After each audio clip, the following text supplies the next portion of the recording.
Sometimes you are kept waiting because you are looking at other areas to satisfy or fulfill the promises of God. But God is saying there is no other option than the one that He has placed before you.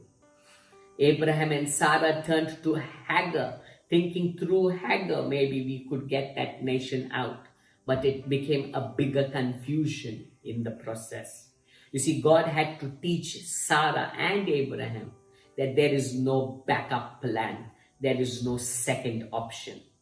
I want to tell you who's watching, if you've been waiting on God to fulfill His promises, I believe you need to learn to put out your backup plan, your second options. Because with God, it's only one option. It's only the plan.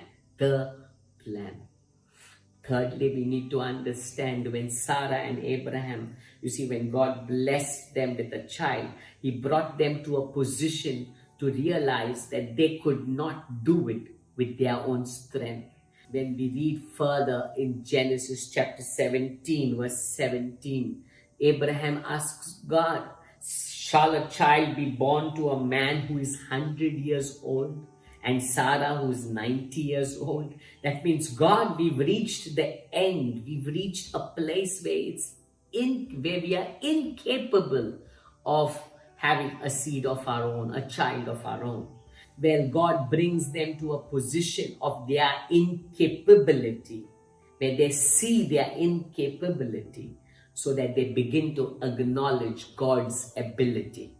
The same way in your life, you will reach a position where you feel that it's not possible with you, where you begin to see your incapabilities, that God will begin to manifest His ability. I want to challenge you today. Maybe there is a time that you are going through where you feel God has spoken a promise and it's not happening. Well, maybe, just maybe, there are things that God is working in your life to bring you out from.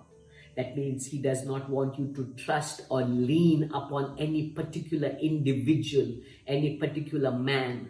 Secondly, He does not want you to have a second plan, a backup plan, a second option. He is your only option. Thirdly, He does not want you to do things with your strength so that at the end you would say, I did it. My strength achieved it.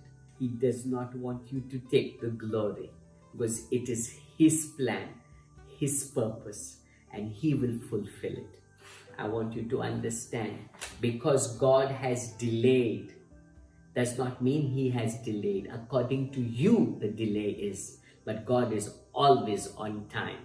That process of 25 years was to bring Abraham to a position to completely rely on God, trust only God, no other plan but God's, no other strength, no one else takes the credit but God.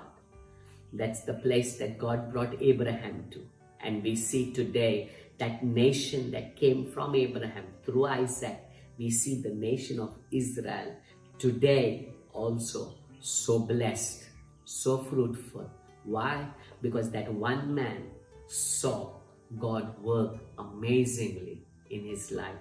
From a place of his incapabilities, God showed His abilities. Don't trust man. Don't take the support of man. You will only delay the plan of God.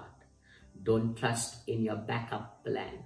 Hold on to only God's plan, and you will see He will fulfill His promises.